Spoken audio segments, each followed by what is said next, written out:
Assalamualaikum warahmatullahi wabarakatuh. Perkenalkan, nama saya Fadila Azliana, NPM 247822009. Saya dari kelas Teknologi Rekayasa Internet 4A. Di sini saya akan membuat video hands-on untuk paket tracer, yaitu 6.6.7 configure pet. Nah, jadi di sini dapat kita lihat ada objectives-nya, ada 4, dan di sini ada topologinya. Jadi objectives-nya atau tujuannya yaitu ada part 1 configure dynamic NAT with overload. Jadi kita akan mengkonfigurasi NAT dinamis dengan overload. Part 2 verify dynamic NAT with overload implementation, yaitu memverifikasi NAT dinamis dengan implementasi overload. Part 3 yaitu configure path using an interface, yaitu mengkonfigurasi path menggunakan interface. Terus part 4 verify path interface implementation, yaitu memverifikasi implementasi interface path-nya. Jadi untuk part yang pertama ini, di step yang pertama kita akan mengkonfigurasi lalu lintas yang akan diizinkannya terlebih dahulu di R1. Jadi kita buka R1-nya. Di R1 ini kita masuk ke enable, masuk ke configure terminal, lalu configure and statement. Oh ya, jadi kita akan konfigurasikan satu pernyataan untuk ACL, satu mengizinkan alamat apapun termasuk dalam ini alamatnya ya, yaitu perintahnya adalah access list 1 permit 172.16.0.0 terus 0.0.255.255. Oke, sudah. Selanjutnya step yang kedua yaitu configure a pool of address for NAT, yaitu kita akan konfigurasikan alamat untuk NAT, yaitu dimana dengan pool NAT yang menggunakan dua alamat yang dapat digunakan dalam ruang alamat, yaitu dengan perintah ipnat pool any pool name. Perintahnya ini kan ini ya, netmas 252. Nah, jadi di sini saya akan copy saja, masukkan ke CLI nya, paste 252, enter. Oke, sudah. Terus yang step yang ketiga, kita akan kaitkan ACL dengan ACL1 dengan kumpulan NAT dan diizinkan alamat untuk digunakan kembali, yaitu dengan perintah ini ipnat inside source list one pool any pool name overload. Ini dipaste, enter.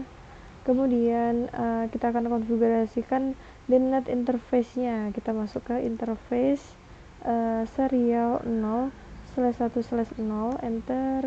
Terus IP NAT outside, kemudian interface gigabit ethernet 0/0/0, habis outside IP NAT inside, terus interface gigabit ethernet 0/1/0/1, ini adalah IP NAT inside. Oke, terus kita ke part yang kedua, yaitu kita akan memverifikasi NAT dinamis dengan implementasi overload-nya. Jadi pada langkah yang pertama ini, step yang pertama yaitu kita akses layanan melalui internet dengan perambanan web masing-masing di PC menggunakan R1 gateway mereka. Oh iya,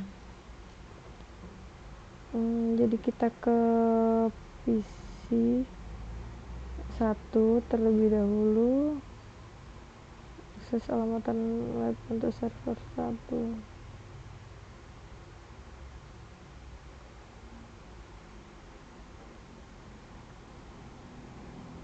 Tidak merespon, sabar terlebih dahulu.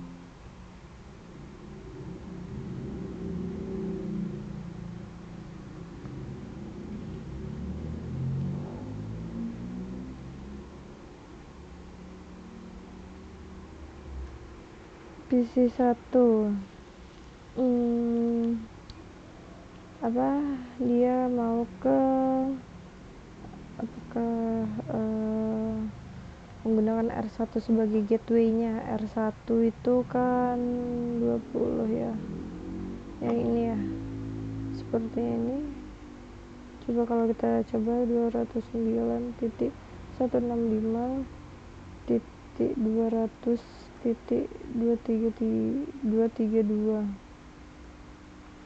209.165.200.232. Ini diklik go, sukses. Kita coba lihat terlebih dahulu.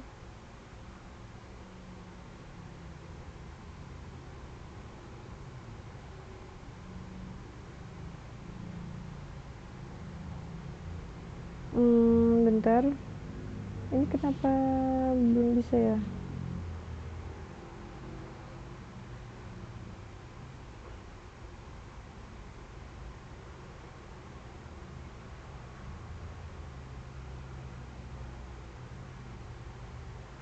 Tadi ya ini R1. Untuk jawabannya di sini ada pertanyaannya, where all connection successful. Jawabannya itu harusnya ya sukses semua ya. Untuk melihat translationnya kita bisa di R1 ini kita and show IP NAT translation. Nah, jadi di sini ada banyak banget, yaitu bahwa ada 4 perangkat yang dapat berkomunikasi dan mereka hanya menggunakan satu alamat dari kumpulan alamat yang tersedia. Jadi pet ini harus menggunakan alamat yang sama sehingga kehabisan nomor port untuk dikaitkan dengan terjemahan. Setelah itu terjadi, alamat berikutnya dalam kumpulan alamat yang digunakan meskipun batas teoritisnya adalah 65. Karena di bidang port ya ini di bidang port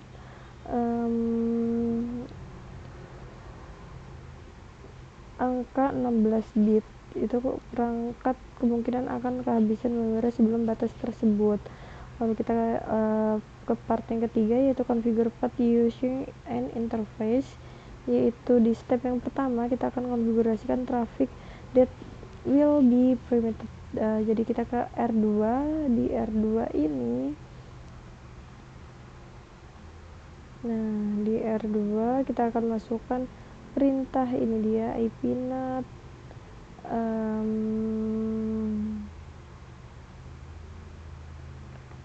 out inside.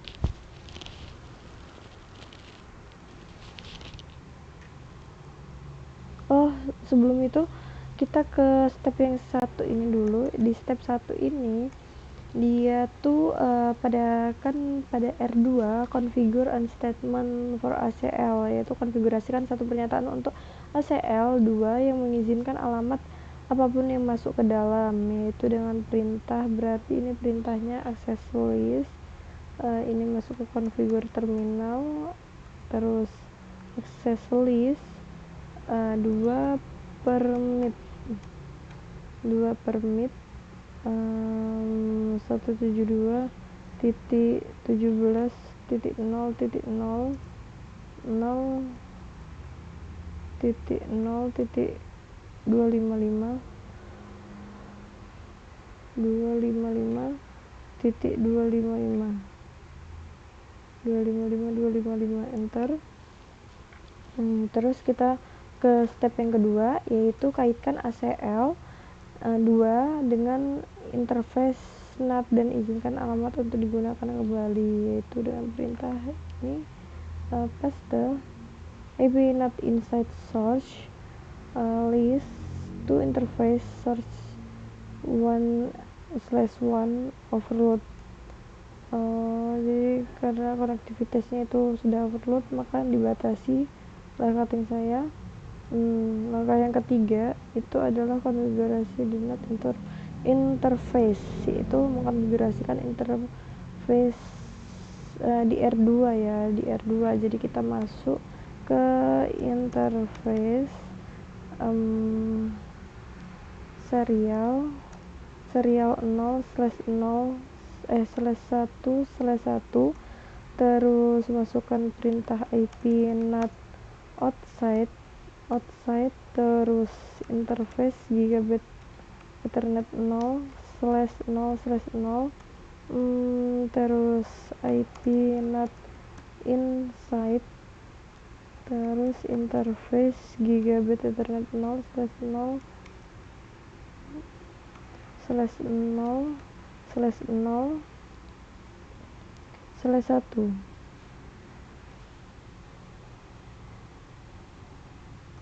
Masalah 0/0/1, terus IP NAT inside. Oke, sudah, dan di sini juga sudah tercentang semua. Selanjutnya kita akan memverifikasi path interface-nya, yaitu kita dapat mengakses di R2 ini dari web browser the PC yang ada di PC 3. Saya akan coba PC 3, akses web page for server 1. Web page server 1 itu apa?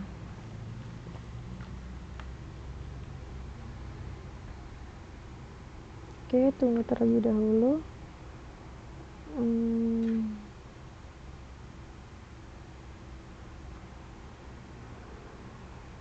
Server 1. Oh, ini ya, 209.165. Itu PC 3. Coba lagi.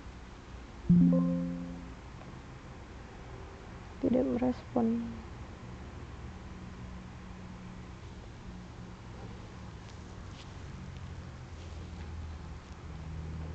Oke.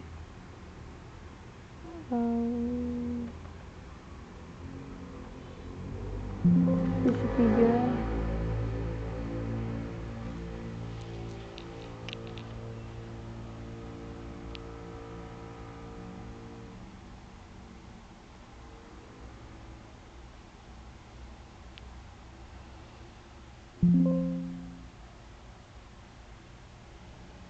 Agak sulit ya ini membukanya. Change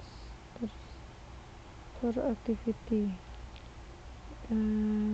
interface di lock. Kalau di L3 apakah bisa?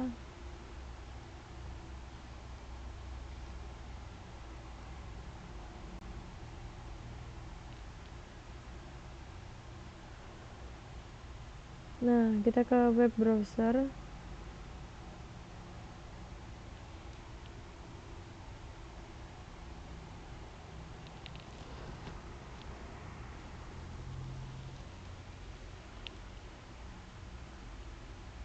Tunggu terlebih dahulu, ininya tidak merespon ya, sedang tidak merespon.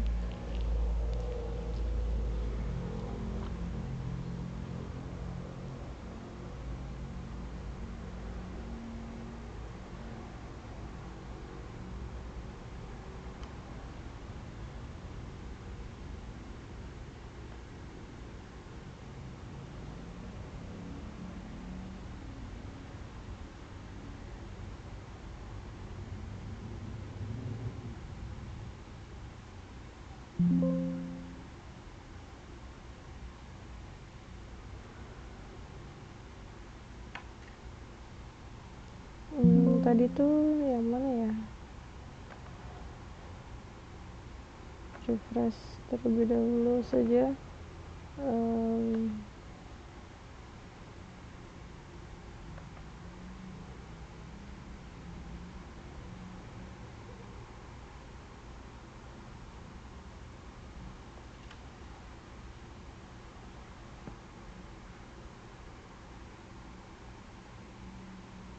Nah, ini sudah 100%, tapi saya sedang mencoba. Nah, oke, sudah terbuka untuk web browsernya.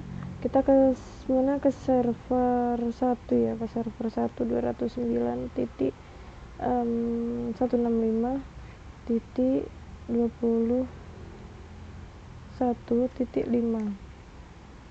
Nah, klik go. Oke, dah di sini sudah bisa ya, server 1, welcome to server 1. Oke, sudah bisa. Jadi pertanyaan were all connection successful? Ya, sudah sukses. Kemudian kita bisa melihat NAT translation ya di R2, yaitu dengan perintah show IP NAT translation. Oke, di sini sudah ada inside global, terus outside lokal, outside global, dan inside lokal. Oke ya. Terus kita ke step yang ketiga, yaitu kita akan compare net statistik on R1 dan R2, yaitu dilihat dengan perintah show IP NAT statistik. Oke. Nah, di sini dapat kita lihat ada sesuai interface-nya ya. Outside interface itu serial 0/1/0, terus inside interface-nya gigabit ethernet 0/0/0 dan gigabit ethernet 0/0/1. Sedangkan kalau di R2 yaitu dengan perintah yang sama, coba kita show IP NAT statistik. Dah, ini kalau di sini outside-nya serial dan inside-nya gigabit ya. Oke. Mungkin cukup sekian untuk lab pada 6.6.7 ini. Di sini compaction-nya sudah 100% dan cek result-nya dapat kita lihat tercentang semua ya. Mungkin saya mohon maaf apabila terdapat kesalahan dan kekurangan. Saya akhiri. Wassalamualaikum warahmatullahi wabarakatuh.